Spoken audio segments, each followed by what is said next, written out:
Krishna Hari Om. Gopal Krishna Hari Om. Govinda Krishna Hari Om.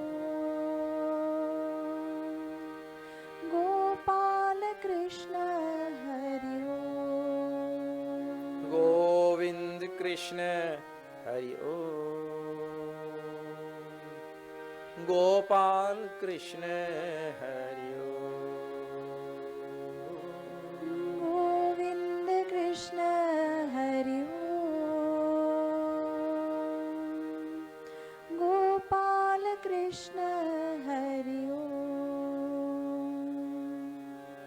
Gopal Krishna Hari Om. Gopal Krishna Hari Om. Krishna Kanhaiya Lal ki jai. Okay, let me welcome all of you to this third night of our Yajna. If you are joining us tonight for the first time, we are seeing a very ancient text which was written by the great sage Adi Kavi Valmiki ji. It is called as the Yoga VAASISHTHA. And why it is called as Yoga VAASISHTHA is Valmiki ji is writing about a dialogue which took place between Bhagavan Sri Ram and his guru, the sage VAASISHTHA Maharaj. And in that voluminous text, the theme is Vedanta. It is Vedanta couched in or shrouded in a whole bunch of stories and episodes. But in and through, Vedanta is there. And Puja Guruji has culled 86 verses, 84 verses from this huge 32,000 verse text. Imagine to take out 84 verses from 32,000 and get the essence. And this is what we are seeing. Yoga VAASISHTHA SAARA SANGRAHAH, a collection of verses which form the essence of this Yoga VAASISHTHA. Okay. Now when we left it, we are seeing chapter 2 yesterday, and we have to see one more verse in this chapter 2. And that is verse number 8. And the topic in the verse is moksha. Everybody talks about moksha. Moksha means freedom. Freedom. Freedom from what? Limitations. All our bondage, what we call. Freedom from the bondages, which translates directly into sorrow. Freedom from bondage means freedom from bondage which translates directly to sorrow. In other words, freedom from sorrow. This is what we want to say. See, we would have had no problem if we did not have sorrow. In spite of my limitations, I would have had no problem if sorrow did not come. Like, for example, I am bound to get some disease. I am bound to get some pain. I am bound to get old. I am bound to lose my faculties. I am bound to die. We are bound. It's called bondage, right? But the problem with those things is that they bring sorrow. That is the part we don't like. If we just do it painlessly, then no problem. But they all bring sorrow. Disease brings sorrow and limitation. See, desires unfulfilled bring sorrow. Fears, sorrow. When we are afraid of this or afraid of that, scared of something. So many various types of manifestations of sorrow. Okay, so moksha is the theme of the text, and of course this verse which we are seeing now. So now I will chant again this last verse, and then we will see. Which we chanted last night, we will repeat now today. Mokshadvare dvarapalaha Mokshadvare dvarapalaha Chattvara parikirtitaha Chattvara parikirtitaha Shamo vichara santoshaha Shamo vichara santoshaha Chaturtha sadhu sangamaha. Chaturtha sadhu sangamaha. Moksha dware, at the door of moksha. Ramadware tumurkhaware hotana agya binu paisare. You know this nice line from Hanuman Chalisa. So Hanumanji is standing at the door of Bhagwan Shri Ram, and without his permission, nobody can go inside. Like that. Well, at the door of moksha is standing these 4 doorkeepers. And it means to say, without achieving these 4, nobody can go inside. I mean, nobody will get mukti if these 4 are not achieved. Now, what are these 4? These are the 4 doorkeepers of moksha. This is a manner of speaking. Don't think that there is somewhere in the sky that the moksha is staying in a studio apartment, and outside the door there are 4 fellows standing there. There is no such thing. This is just a manner of speaking. Shastras are like that. They speak in a language which is very much familiar to us. And who usually has outside their door guards, doorkeepers? Well, important people. We are not important people, so we don't have doorkeepers outside. But important people have doorkeepers outside. That means mukti or moksha is a very, very important thing. And also, depending on how important the person is inside, that will also tell what type of doorkeepers are there. Isn't it? If it's some king or something, the doorkeepers outside will be big tough guys, you know. What, they have a name for them. I forget. Huh? Bouncers, correct. They're called as bouncers. They'll bounce you out from there. Like so there. In Trinidad language, it's called a chakauta. Chakauta means he'll chuck you out. Like that. Anyway, the bouncers are there. So, depending on who is inside, that will also tell what type of doorkeepers are there. Huh? Alright, now, you'll see, for the president, there are grades of security clearance you have to get, you know, for people in government and all. And if you have to go to the president's office, you have to get the highest grade of security clearance, isn't it? Right. So now, these 4 are there at the door of moksha. But first one we saw shamaha. Shamaha means mano nigraha, mastery of the mind, quietude of the mind, control of the mind, like that. Then vicharaha means reflection, contemplation, discrimination, thinking. A simple word in everyday language, thinking. Think. Then santoshaha. Santosha means contentment. Then last one, sadhu sangamaha, the company of good people, sadhu. Right? So now let's see this, all of them. If we are going to pursue this path of mukti, moksha, we have to make sure that we achieve all of them. See, what is that? Shamaha.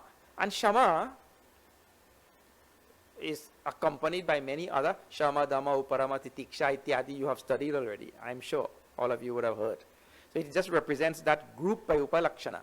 When once one is mentioned, the shamadhi shatka sampattihi, you have heard. 6 of them are there. So all of them are to be understood. Shama. So this, see, keeping the mind calm under all circumstances, or keeping the mind in check, mano nigraha, pulling it back. See, the mind should not determine where it wants to go. You should determine where the mind should go. This is the key to the whole thing. For a simple language also. The mind should not determine where it wants to go. You should determine where the mind should go, should be, what the mind should be thinking about, what the mind should not be thinking about. This is called a manonigraha. I have the mastery over the mind, not that the mind has mastery over me. And Arjuna tells to Bhagavan, his mind is very chanchal. Chanchala me mana Krishna. Pramati balavadrinam. Tasyaham Narayana Lakshmi Lakshmi Narayan Narayan Lakshmi Narayan Narayan Lakshmi Narayan Narayan Lakshmi Narayan Narayan Lakshmi Narayan Narayan Lakshmi Narayan ओम नारायण लक्ष्मी नारायण नारायण लक्ष्मी नारायण नारायण लक्ष्मी नारायण श्रीमन्नारायण नारायण श्रीमन्नारायण नारायण श्रीमन्नारायण नारायण श्रीमन्नारायण नारायण श्रीमन्नारायण नारायण श्रीमन्नारायण नारायण श्रीमन्नारायण नारायण श्रीमन्नारायण नारायण श्रीमन्नारायण नारायण श्रीमन्नारायण नारायण श्रीमन्नारायण नारायण श्रीमन्नारायण हरिनारायण हरिनारायण लक्ष्मीनारायण लक्ष्मीनारायण श्रीमन्नारायण श्रीमन्नारायण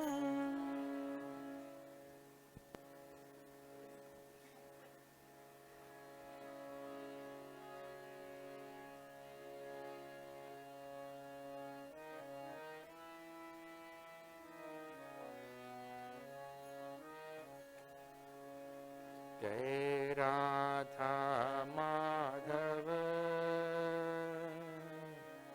जय कुंज विहारी जय राधा माधव जय कुंज विहारी जय राधा माधव जय कुंज विहारी जय राधा माधव जय कुंज विहारी जय गोपी जन वल्लभ जय गिरिवरधारी जय गोपी जन वल्लभ जय गिरिवरधारी जय गोपी वल्लभ जय गिरिवरधारी जय गोपी जन वल्लभ जय गिरिवरधारी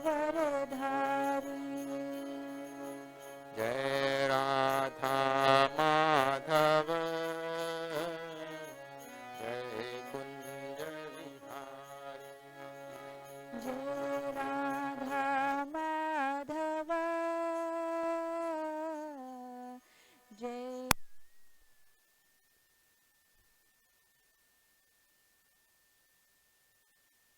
व्रज जन रंजन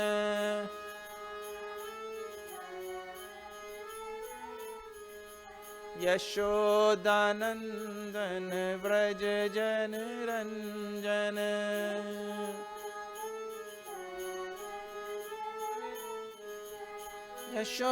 यशोदानंदन व्रज जन Ranjan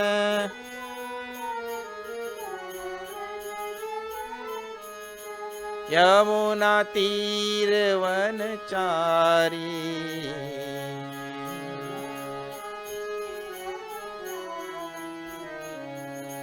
Jai Radha Madhava Kunja Vihari.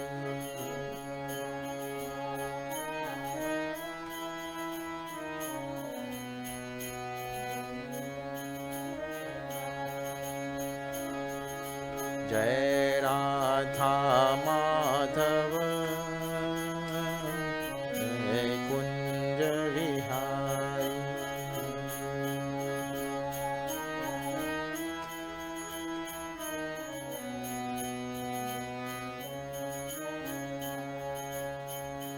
Hare Rama, Hare Rama, Rama Rama, Hare Hare.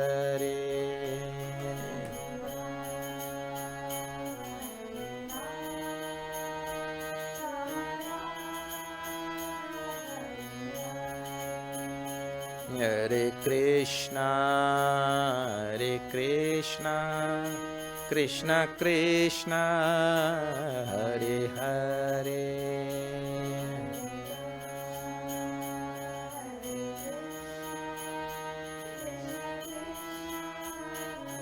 Hare Hare.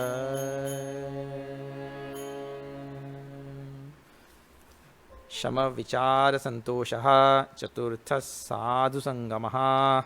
These are the four gatekeepers to moksha. The first of them being Shamaha. I told you, Mano Nigraha, mastery of the mind, control of the mind, quietude of the mind. In other words, I have the mind in check, and I will direct the mind where it should go and where it should not go, and not the other way around. Okay, Shamaha. And there's a wonderful story I heard long ago. I heard, or I may have read, of a fellow who wanted to get domestic help. Domestic, I mean, this fellow was lazy.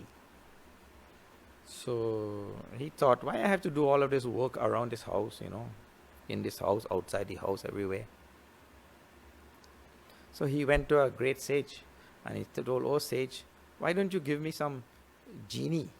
Give me a genie, so that genie can do all my work. So the sage said, well, I can give you a genie, but it is not such an ingenious idea, to give you a genie. So why? Because that genie which I can give, you will have to keep him busy all the time. And if you don't keep him busy, he'll devour you. Oh, yeah, but don't worry, I have lot of work at home. I'll keep him busy. You give lots of work. My work is never ending. Housework is never ending. You know that. Take care. I'm warning you, but I will give. So that fellow gave, that sage gave to that fellow a genie. And that fellow said, okay, genie, now take me home. First work. And genie took him home. Okay, now you cut this lawn. Genie went there and cut that lawn and snap like that. Then they came back. He did not expect that the genie will finish that work in 1 minute, He thought it will take, he said, genie, what do you think? He thought it will take as long as he takes to cut that lawn. Anyway, genie was finished in a moment. Okay, go inside that house and vacuum the entire house. No problem. Snap, snap, snappy. That genie finished, vacuum the whole house. Then do all the dishes. And do all the laundry. Then, oh, this house, it needs painting. There's paint in the garage there. Go and take and paint this whole house. But this is whole year's work. Genie is finished in 1 hour. He paint the whole house. He painted the whole house. And like that, this fellow realized that the genie is finishing everything fast. Now, if he doesn't get more work for the genie, it'll eat him up. So he started becoming scared. Okay, that roof is leaking. Go and change, fix that leak. Roof. He went there and fixed the leak in the roof. And came back down in a moment again. So he got scared now. So he told, okay, you stand right here. I am going inside to find some work for you to do. and he went into that front door and escaped from that back door and ran away. And he ran to that guru and he said, I did not believe you, but that genie now has no work to do, and if I don't give him some work, he'll eat me up. Please tell me what to do. That man said, that sage said, well, you go home and you make that genie cut a tall tree, thin, tall. Make him plant it in the yard. Dig a hole and plant that trunk, pole. And then you make that genie climb up that pole and then climb down and climb up and climb down like that all day. Tell him that is his work. And when you have some other work for him to do, you call him, now, come do this, then go back, now, up, down, like that. And if you want to make it more interesting, put some grease on the pole. That competition actually is there in Trinidad. They put grease on that pole and they have competition to see who can climb. Anyway, so that fellow said, good idea. Now I remember, I read this in the writings of the great Ramakrishna Paramahamsa. So he said, okay, genie, do this, and then you put him like that. And really, the sage explained, Ramakrishna Paramahamsa explained, that genie is the mind. And if I don't put that mind under manners, under control, that mind will devour me. And sending up the pole, down the pole, up the pole, down the pole, like that. That is called a japa. You turn around the mala and go again. And turn around the mala and go again. Like that. Over, up, down, like that. And when we have some work for that mind to do, we bring and we give it. Then I am in control of the mind. Otherwise, the mind will devour all of us. You see? So this way, shamaha, to bring the mind under control. Vicharaha. Our Swami Vidyaranyaji Maharaj has written a very nice verse, very famous verse, somewhere in the 5th chapter of the Panchadashi. You'll go there and see. It says, avichara krito bandha vicharena nivartate. Tasmat jiva paratmano sarvadeva vicharet. It means to say, it is because we don't think, we are bound. Avichara krito bandha. The absence or the lack of thinking is responsible for our perpetual bondage. This is the idea. Lack of thinking. People don't think. But Swamiji, people think all day. People overthink also.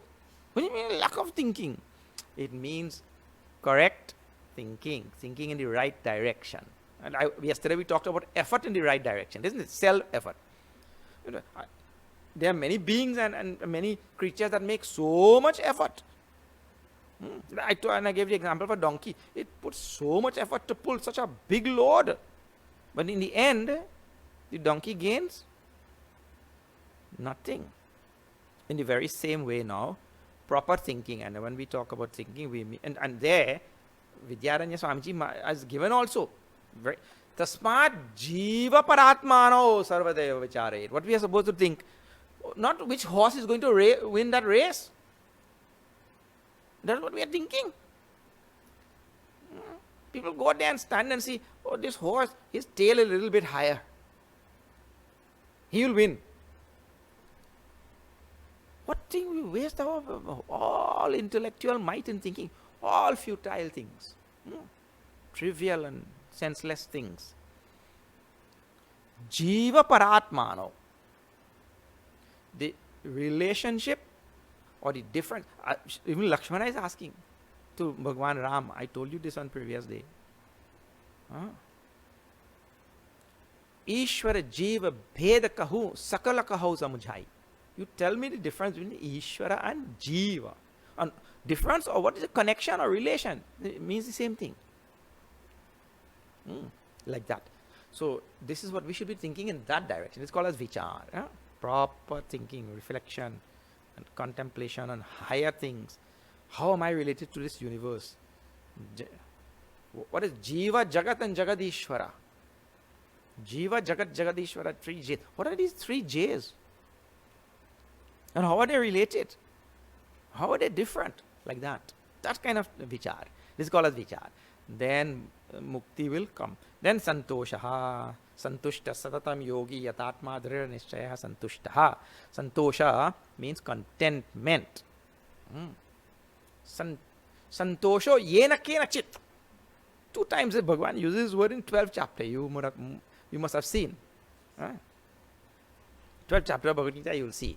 When he starts speaking about the qualities of a bhakta, great qualities of a bhakta, santushtaha. Bhakta really is contented with nothing. He is nothing, but he is still content. Why? Because a bhakta has devotion, bhakti for Bhagavan. So that is what brings contentment. Otherwise, in this world, really, you know the nature of the world. No matter how much a person has, he is not contented. Correct or not? But the one who has devotion for Bhagavan, he will certainly become contented. So, santosho yena kenachit. Santushto yena kenachit. By any little thing he is contented. Means for the one who has devotion for Bhagavan. Chaturtha sadhu sangamaha. Binu satsanga vivekana hoi. Ram kripa binu sulabhana soi. Tulsidas has written this very famous verse. Without satsang with sadhu, satsang with the good people, vivek na hoi. Viveka, proper discrimination, proper thinking will never come. We will always be misled into thinking about all wrong things. All sorts of wrong things. Even it may be some innocuous thing, harmless thing, but it will be wrong. So our thinking will never be straightened up, never become clear, proper, right, unless we find ourselves in good company.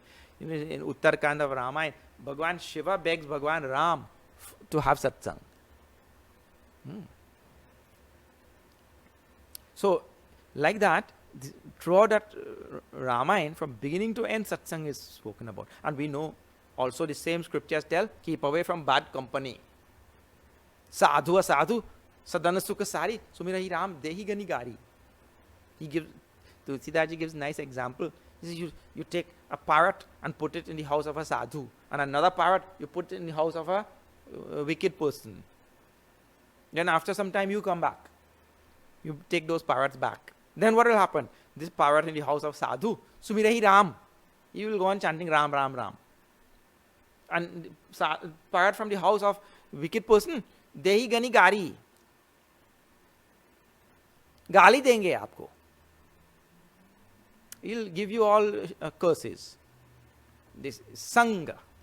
So the scripture talks about Sangha all the time. Bar bar baramagau. Bhagavan Shiva says, bar bar baramagau. Again and again I ask for this one boon. Harashidehu Shri Ranga. Hey Prabhu, be joyous in your heart and have compassion and give me this one boon. What is that? Padasaroja anasayani, anapayani, bhagati sada satasanga. Give me devotion, love for your feet, but give me satsang. Somebody asked the great sage Kabir, Sahib, if you get chance to go to Vaikunt, you will go? He said, nah, I will not go. Why? Arey, in Vaikunt, Bhagavan is there, Kshir Sagar, he is sleeping on that snake. Lakshmi ji is the only one allowed to go there. Nobody can go close. Will you not have satsang?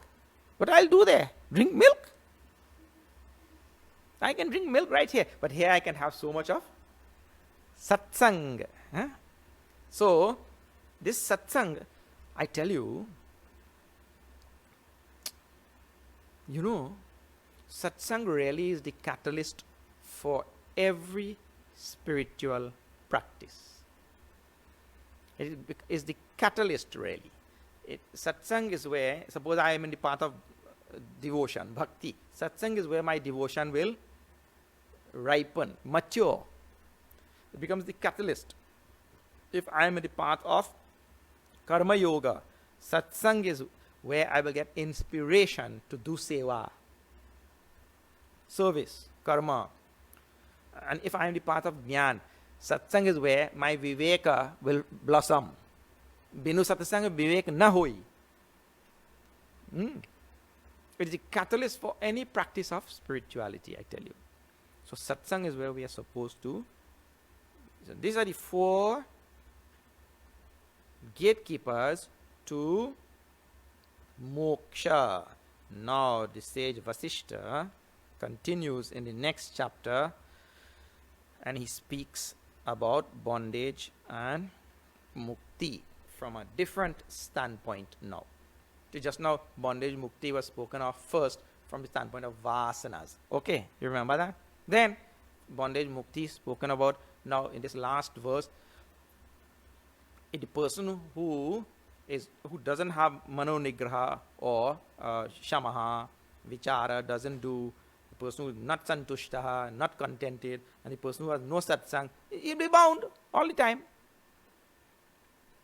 But the one who does, who engages in this, then he'll become free. So bondage mukti is there. Now different standpoint again, bondage and mukti. Now see this, number 1. Shri VAASISHTHA uvacha bandhasya tavadrupam tvam katyamanamidam shrinu tataswarupam mokshasya jnasyasi tvam asamshayam. Shri VAASISHTHA uvacha, the sage spoke now. Bandhasya tavad drupam tvam katyamanam idam shrinu. Shrinu. Am I there, Rama? You listen. Tvam shrinu. You listen. I am going to relate about the very nature of bondage. What is this bondage? The very nature of bondage is being related. Katyamanam. Bondage is being related. Tataswarupam mokshasya jnasasi. But when I explain what is bondage, you will then know what is moksha. Because this is a very simple thing. Tvam asamshayam. Undoubtedly, you will know. This is a very simple thing. What is simple thing? Look here. All of us know the pairs of opposites together. We cannot know one without the other. You will not know what is darkness if we do not have light, or vice versa. You will not know what is light if we do not have darkness. So knowing one actually makes us know or knowing one really includes knowing the other as well. You can only know something in reference to some other thing. You would not have known what is cold if you did not know what is hot. That is the idea. All the pairs of opposites are like that. So bondage and moksha, once I explain to you what is this bondage, you will certainly know what is moksha. Asamshayam, undoubtedly. Tataha swarupam mokshasya jnasyasi. You will thereafter know what is the nature of moksha. I told you previously that bondage, see, if you see these 2 words all the time in Shastras and you want to translate them very simply, bondage and moksha, one is sorrow and the other is freedom from sorrow. Bas? This is easy. Then you will have to, if you want to get more technical and you ask more difficult questions, oh, bondage is sorrow? Yes, I have sorrow. Who doesn't have sorrow? All beings have sorrow. Everything is sorrow. We only mask our sorrow in different forms. And we say, then, what is the cause of that sorrow? Well, the cause of that sorrow is moha, delusion. What is the cause of delusion? Delusion is the very nature of maya. That is all. Like this, you go up the ladder until you reach Yajna, avidya, maya, whatever you want to call. All technical words only, and the technical definitions and all sorts of things.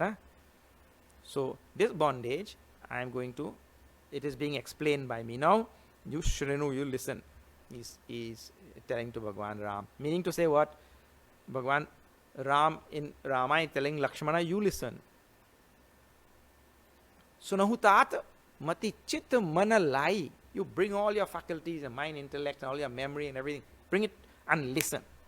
In the very same way now, the sage is telling Bhagwan Ram, you listen. So now what is this bondage? Now remember yesterday or the day before maybe I had quoted a verse from the same Panchadashi about this bondage. Bondage and Moksha. Advayananda Rupasya Sadvayatvam cha Dukkhita Bandha Proktaha Swarupena Stitir Muktiritiyate. This itiriyate. This verse is now, see, the whole topic of bondage and mukti is now taken to this type of level, whereas previously it was at a different level and all. See, two things a teacher does.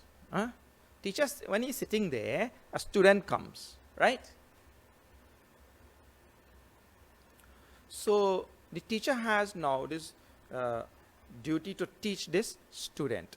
So first thing is the teacher looks at the level of that student.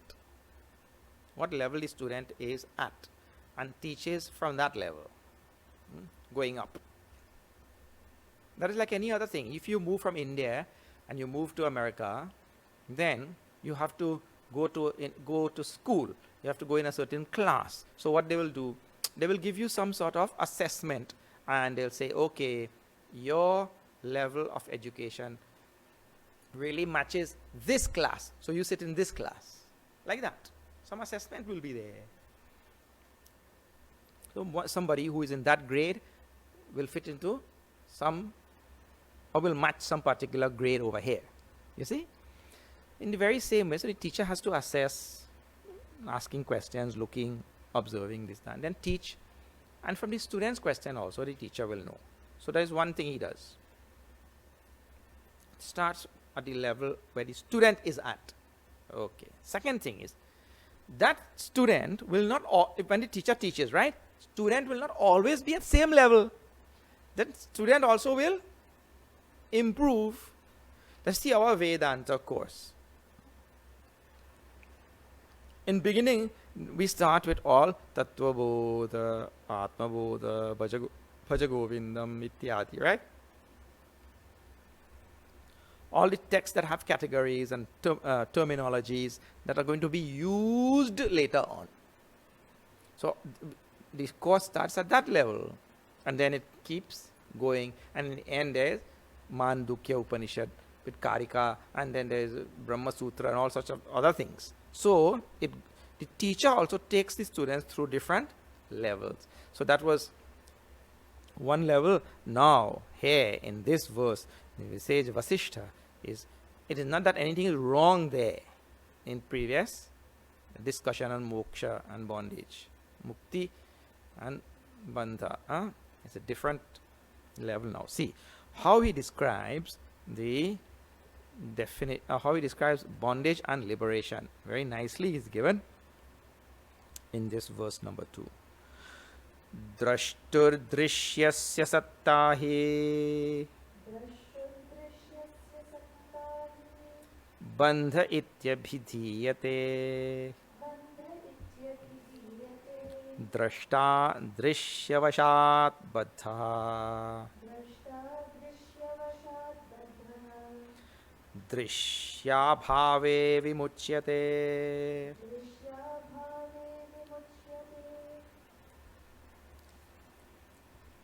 Very, very closely akin to the verse in our Panchadashi. Now what he says here, drashtuhu drishyasya sattahi bandha.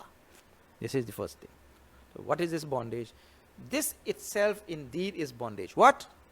It is when there is the existence of the seer and the seen. Satta, the existence, the being. The prevalence of seer and seen. In other words, now see, even for a sage also, there is seer and seen, isn't it? Because a sage suddenly doesn't vanish from this world. So he will be here, and when you come to visit the sage will see you there, and he'll ask, how are you? And he'll know, I am the one who is seeing the visitor. Like that. So there's seer and seen. So this sattva has to be really thought about.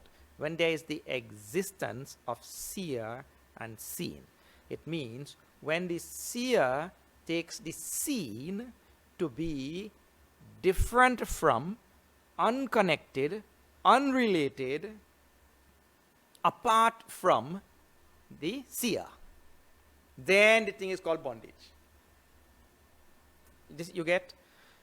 If the seer knows that he is one with the seen, he feels a oneness with that seen, then it is not bondage. There is seer and seen, but it is not bondage. He has to think that that thing is different. Now, you have to think in your own, from your own standpoint. All the things around you will be seen. You are the seer, right? If you see a difference between yourself, means unconnected relationship, means no relationship, means you are not connected to this, not connected to that, everything stands on its own, everything is finite and unconnected. If that is our point of view, or that is our vision, then we are bound. That is called bondage. Now, all who are bound, everybody is bound. This is how we see the world. We don't see a connection with anything in this world. And because we don't see that connection, we get into all sorts of inconsistencies and all sorts of things we do, You don't see yourself as connected to the Amazonian forest. Therefore, I will save my country's forest and my resources, but I can go to the Amazon and destroy forest and destroy nature and mine as much as I want and take all the gold and all the resources. This, that. I don't see myself as connected to that. That is their country. Let us exploit them. Let us take the gold, take the oil, take all the natural resources, take from there. When they're finished, then we will use ours. This is what happens everywhere, because nobody sees himself as connected to anything anywhere. This is all ajnan only, all ignorance only. So, because all people see all things as separate, distinct, unconnected, unrelated, and all that sort of thing, well, we are bound. That's called bandhaha. Bondage. Nitya vidhiyate. Then, drashta. Drishyavashat bandhaha.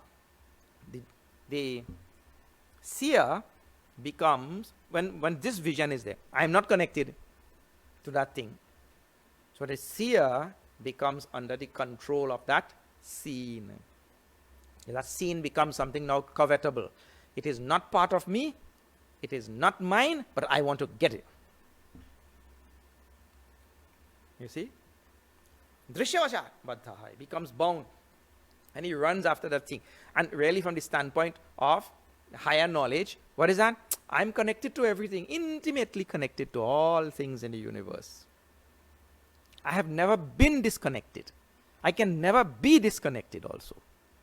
Intimately connected to all things. That is called as mukti. You see the last phrase? Drishya abhave vimuchyate. When there is the absence of any drishya. What is meaning? So suddenly then there's nothing seen. When there is the absence of any drishya vastu, then that is moksha. It means I have to close my eyes. No, nothing seen. No, this is not the meaning, see. It means that when the seer knows that he is everything. So now there is no such thing as seer and seen. There are no two things as seer and seen. There is only one thing.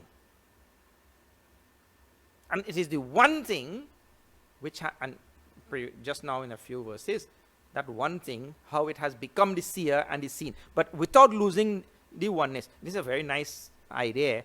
Only you will find it in Vedanta. It will not to be found in philosophical systems anywhere in this world. This comes in Bhagavad Gita in the 13th chapter, 18th chapter, 2 times it comes. Avibhaktam vibhakteshu vibhaktam vivachasthitam. It means to say this is that one reality which is avibhaktam, undivided, can never be divided, can never be bifurcated and finitized in any way, but it appears as divided. Avibhaktam vibhakteshu vibhaktam ivachasthitam. It stays as though divided, but it is not. You can distinguish one wave from another wave in the ocean, correct? Yes. But can you distinguish one H2O molecule from another H2O molecule? No. Because they look absolutely same. Means you cannot distinguish this water from that water. See, so if I give you 1 drop of water in this palm and 1 drop of water in this palm, and I tell you this drop of water came from Ganga and this drop of water came from Yamuna, can you tell the difference? What you will tell? Nothing. So one uniform water across the entire earth, across the entire universe, H2O, same. So it is the water that manifests as waves. So you can distinguish between this wave and this one. This wave is long, this one is short, this wave is 5 feet tall, this wave is 2 feet tall. You can distinguish waves, the manifestations. But the substratum, the thing from which all things manifested, that thing is one thing. That we cannot distinguish. So, at the superficial level, for a sage, there is the sage who is seeing things and he says, yes, I see you. So he's a seer and the thing is seen. The person is seen. But the sage has deeper knowledge than that. Our knowledge remains right there only. I am the seer and you are the seen. I am drashta and you are drishya. Our knowledge remains. Sage knows that both the seer and the seen are only manifestations of the deeper reality. This is where his knowledge is. So now, in appearance, there is seer and seen. There is an apparent seer and seen, but in reality, there is no seer or seen. And then we call it mukti, drishya abhavi. There is no such thing as drishya vastu, seen thing. In the absence of that, there is mukti. So the sage, one has to take one's understanding and one's realization to that level, where one sees a oneness, feels a oneness with all things in the universe. You see? This is the idea which is being propounded. So the Guru is explaining this to Bhagwan. Let me tell you. This Bhagwan Ram in Ramayana, he met Valmiki ji. And he asked Valmiki ji, please tell me where to stay in this Chitrakoot area here. You please tell me where to stay. Valmiki ji smiled.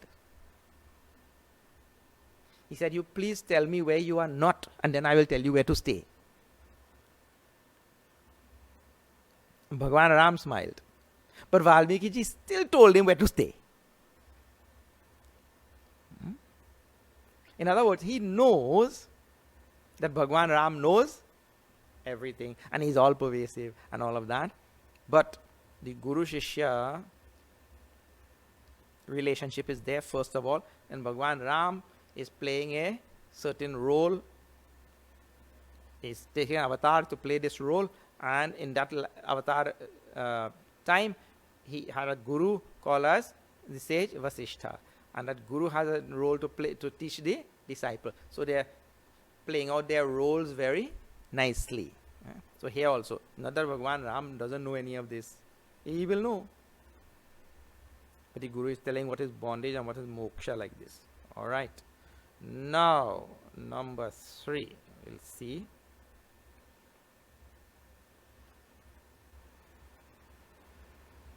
What is this scene? Actually, in my book here, it says, what constitutes the seer? That should be what constitutes the scene. This one has seen? I have an old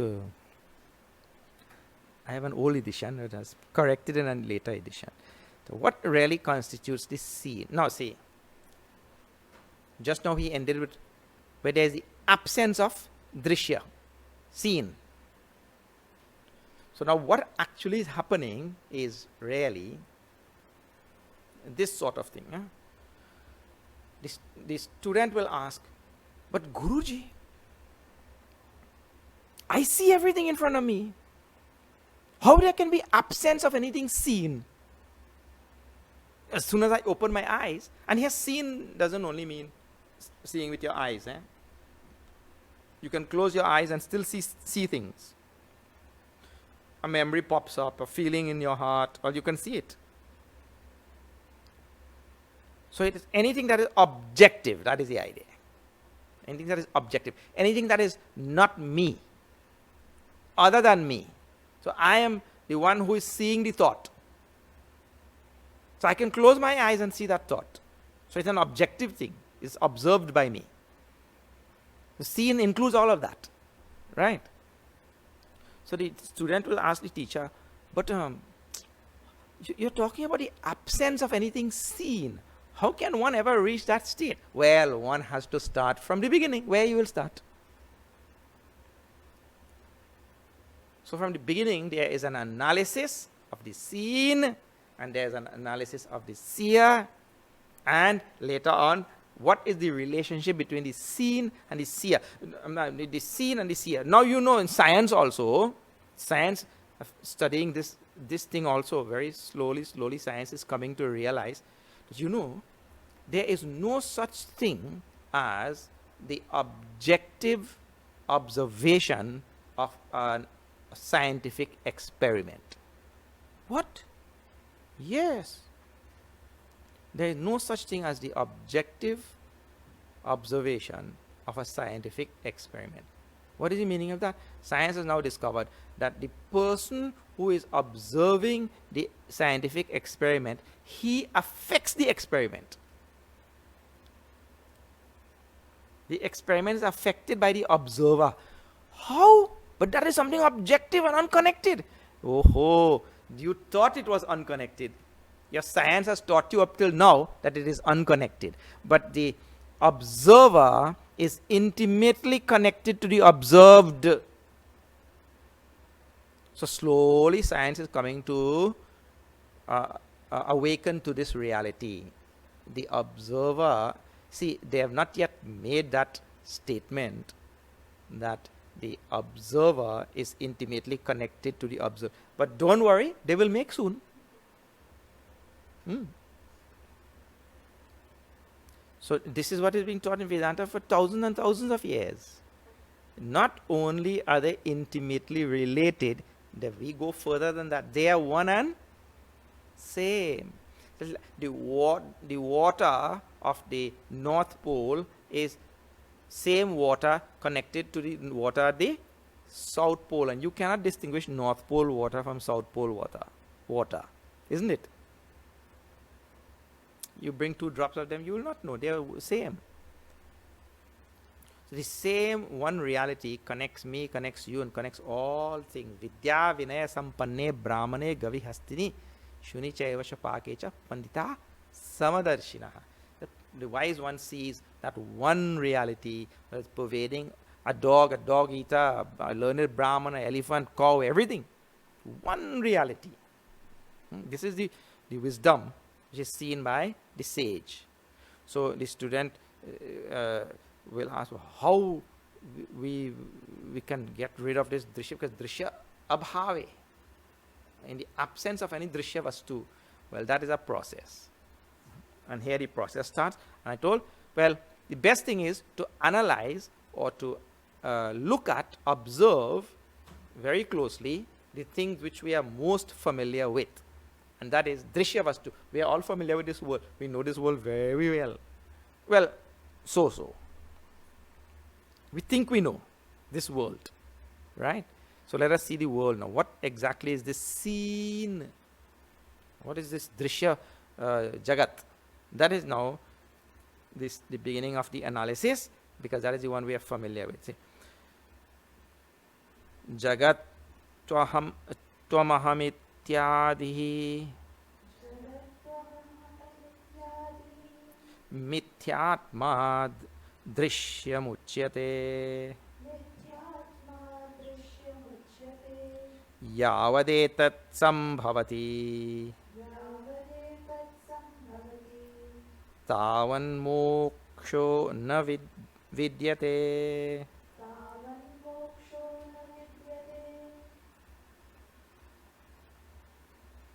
Jagat first, Jagata, this whole world in front of us. Then Tvam, you, Aham, me, Iti, Adi, etc., going down the road like that. This world, you, me. Bhagwan Ram describes to Lakshmana in Ram Gita. What is that? मैं यरु मोर तोरते माया जही Baskin है जीवनिकाया. The jiva is caught up with this thing where me and mine, you and yours. So jagat, this whole world, then you, me, ityadi, etc. Mithyatma drishyam uchyate. All these illusory, mithyatma means all these illusory things. Mithyatma. It is called a drishyam, seen. I just told you that it includes anything objective. This is the best way to remember.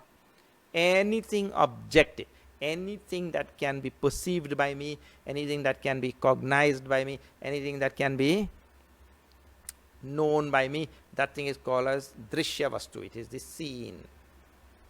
What is seen in front of us. This analysis is done in detail in a very wonderful text. I'm sure many of you would have studied it already. It is called as Drig Drishya Vivek. Discrimination between the seer and the seen. Drig and Drishya. So anything objectified is called as Drishya Vastu, and it includes all. Jagat. Now see, first thing, what is that?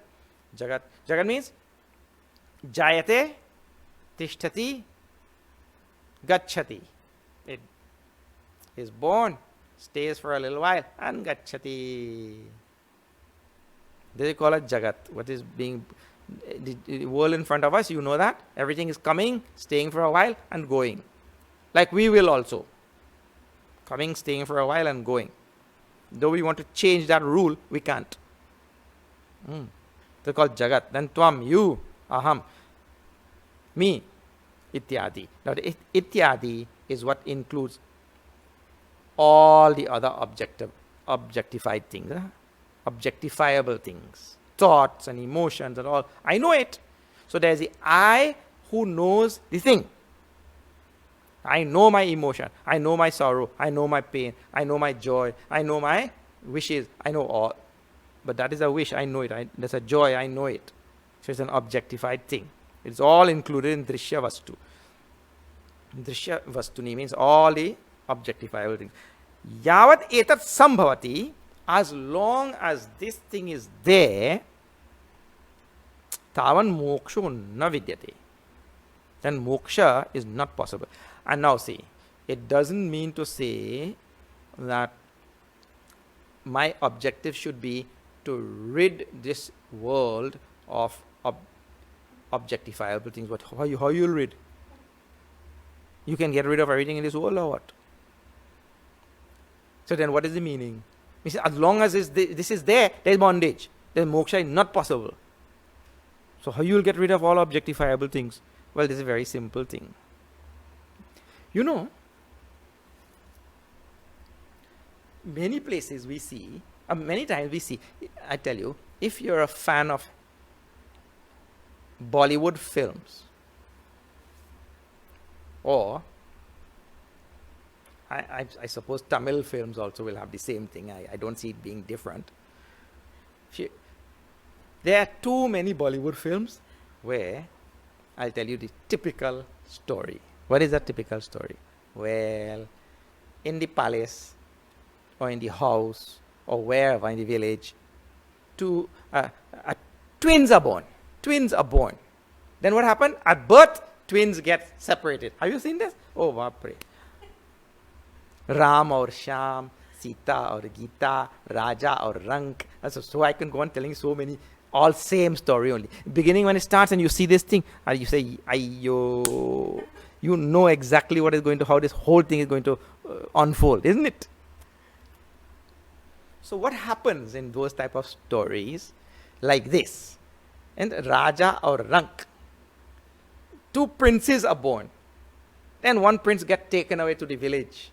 Like in a Karna. Karna is brought up somewhere else. Karna is thinking he's the son of a fisherman or something, right?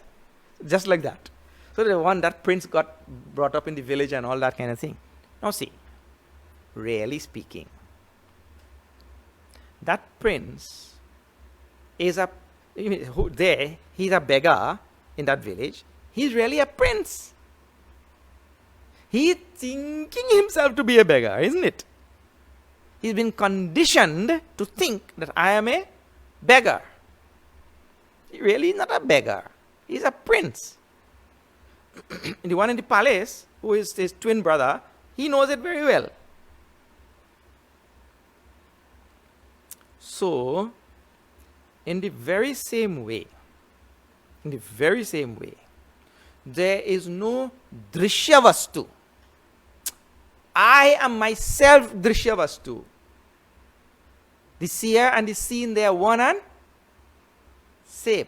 This is the direction in which I am supposed to take my analysis and my learning and all of that sort of thing, and understanding. Not the other way. Oh, here the verse says, you see, it is Praman, it is given Yoga VAASISHTHA. What is that? As long as there is drishya vastu, there is no moksha. So from today, I am going to get rid of all drishya vastu. Let me start with you. I'll get rid of you first. Huh? How you'll get rid? You have to get rid of the understanding that you are drashta and the other thing is drishya vastu. It's the understanding which is wrong, not the thing. There's a problem at the level of understanding. I am separate and distinct and unconnected and unrelated to drishya vastu. I am the seer that is seen. We are not connected. That misunderstanding has to be gotten rid of. So as long as that misunderstanding persists, actually when he says, as long as drishya vastu is there, then there is no moksha. It is really not drishya vastu, it is the understanding that drishya vastu is separate and distinct and unconnected with me, you see, or from me. That is the idea. So as long as this understanding is there, moksha na vidyate, there is not going to be any moksha. What all nice verses in this Yoga VAASISHTHA, you know. There's so many things for us to reflect on, go on reflecting, contemplating. Yavad etat sambhavati, as long as this is there, forget any such thing as moksha. Now, this drishya vastu, this world, which from our ordinary standpoint, it is drishya vastu, right? It's all seen things. This goes through its own rules and follows its own laws and all of that sort of thing, which we cannot do anything about. As long as I hold myself as a seer and this thing is the seen, well, without going further, nobody goes further. This is how the world lives, right? I am the seer, this world is the seen. Now, from that level, the level at where we all are, then really there are certain rules and laws and all such things which are beyond our control. It is only when we are introduced to this Vedanta in some proper sampradaya, taught by some proper guru and teacher and all of that, now we start thinking differently. But at the present moment, the world is like that, but I am seer, you are seen. The things in this world, they are all seen. Now, once we are living at that level, well, there are rules at that level. What are the rules? Well, the rule is how the Jagat proceeds is beyond our control. The Jagat goes on, the seen drishya Jagat goes on by its own rules. Now, that is being described in the next verse. See this now. Number 4. Yadidam drishyate sarvam Jagat sthavara jangamam tat sushuptadiva tat sushuptaviva swapnaha kalpante pravinashyati. So first point is the Jagat in toto is being described and its process, and then that process which is applicable to the total Jagat, this is the same process which is applicable to all other individual things in the Jagat. Like for example, the same rules which apply to water molecules will be the same rules that apply to waves. Waves is manifestation. Water molecules is the substratum, right? So water molecules by nature remain cool. The guna of water is shitalta, coolness. You see? So that guna, you put all the water molecules together to form a wave. The wave also will have the same guna. So the individual thing or the substratum, same guna. So whatever happens to the Jagat in total also happens to all the individual things in the Jagat.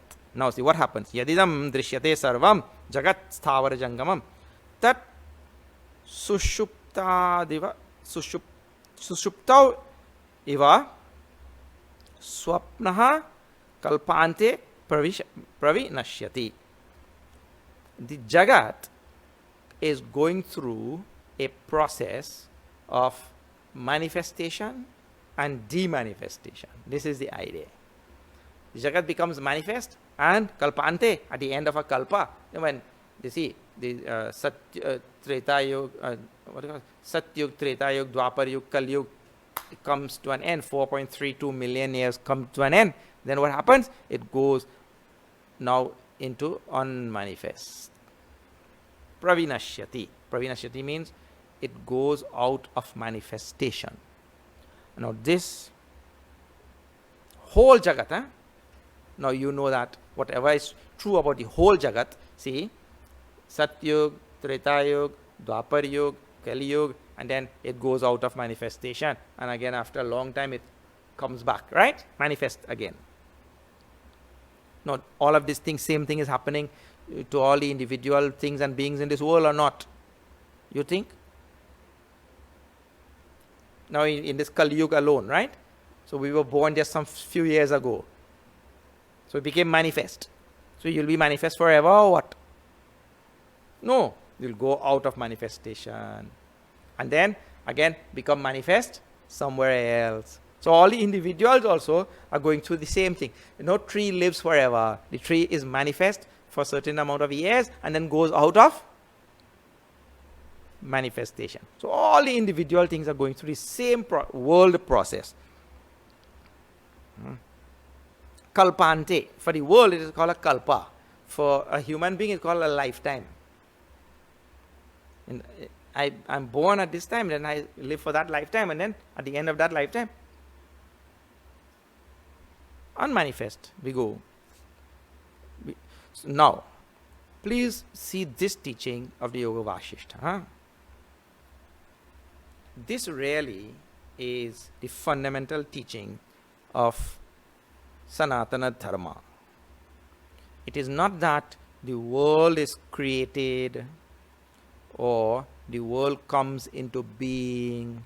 At one time the world was not there, and then there was Bhagavan alone was there, and there was nothing, zero, zilch, a vacuum, and then Bhagavan suddenly got a blast of inspiration or something, and Bhagavan started waving his magic wand or something, and then the world started coming. No. This is all fairy tales.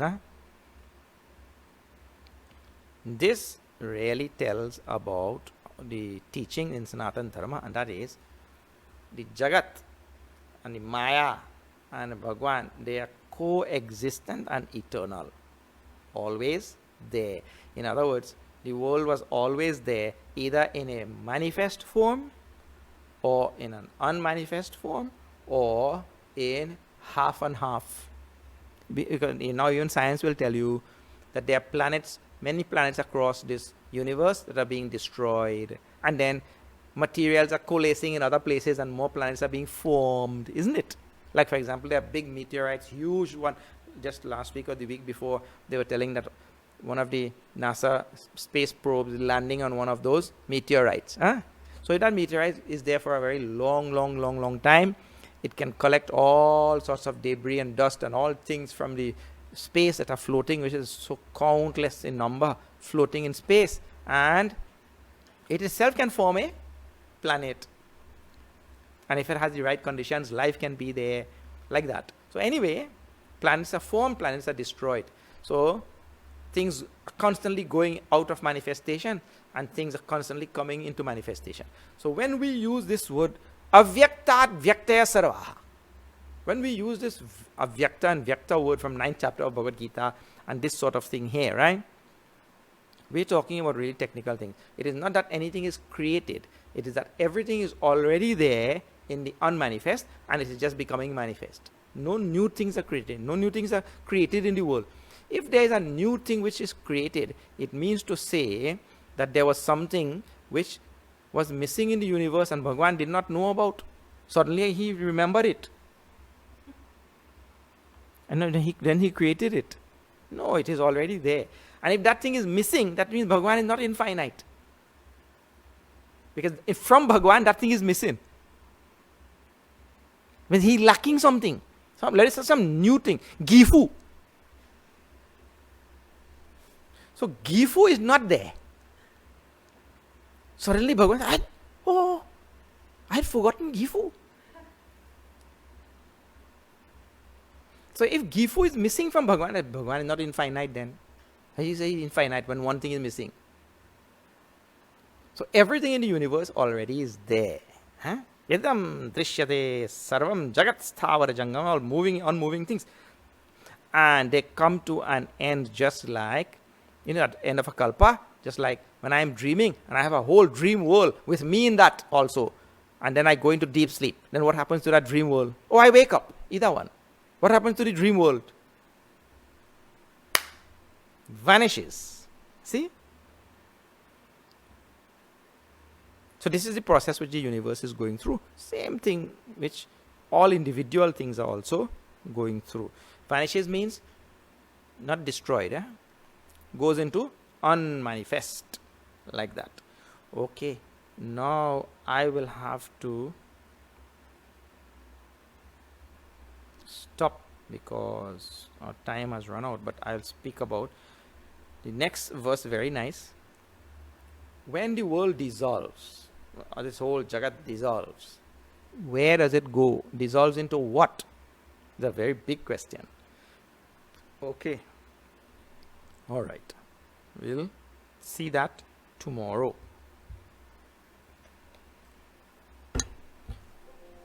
Now, let me speak with you for a moment or two about a very important thing, and that is in our Chinmaya mission, our Puja Gurudev revived a very old, a very ancient practice, very nice practice also, especially in modern times. You see, in the old days, what used to happen, a sage used to sit in a little hut somewhere in the forest or in a little cave, and he did not need anything. And we were not living in a world of structured religion, meaning to say where we have organizations and we are teaching various aspects of a religion, and that religion is receiving the onslaught of other forces in the nature and this and that. No, the only thing that was present in the old days for Sanatana Dharma was Prakriti itself, nature. What is that? Bhagavan is telling to Arjuna that I taught this knowledge in the beginning, and after a long sakale neha mahata nashta parantapa, this knowledge got lost over the vast expanse of time, kala. So kala is Prakriti, nature. So that is all we had to grapple with. Nature has its own rules, and the knowledge will get lost after a long period of time. But now we are living in a very complex global village, and Sanatana Dharma has to grapple with many other, of course, all of it resulting from nature only, like other teachings and other competing notions and this and that, and so religion has to become more structured and planned and so many things, you see. Therefore we need organizations like Chinmaya Mission or the Ramakrishna Mission or whatever, all different types of organization, so that we can really structure things to meet the demands of a new world order, right? So since we have come to this stage, our Puja Gurudev revived a very nice tradition and a means of finding the required funding, financial support for these types of programs which we are offering in this modern melee. And the ancient practice is the Guru Dakshina system. The mission doesn't own property and rent multi-million-dollar structures downtown to get enough money to run itself and all that. You know, it doesn't run businesses and all that. So the tradition was, when a student receives knowledge from a teacher, the student used to give something in return for the knowledge which he has received. And that is called as Guru Dakshina. So now in modern times that has taken the form of given some financial support to the work which the Guru and his disciples are engaged in. So those of you who like what the mission is doing, and then you want to see that the mission continues to disseminate this knowledge to all and sundry across the earth, and so propagate Sanatana Dharma, and if you like that type of thing, and sanskarize the children, put the right values in them, and so all the things that we are doing, build and support educational institutions as we are doing here in Trinidad and India and so many places, right? If you like all of these type of things and you feel you want to support that, then it will be great if you give some sort of financial support for these things.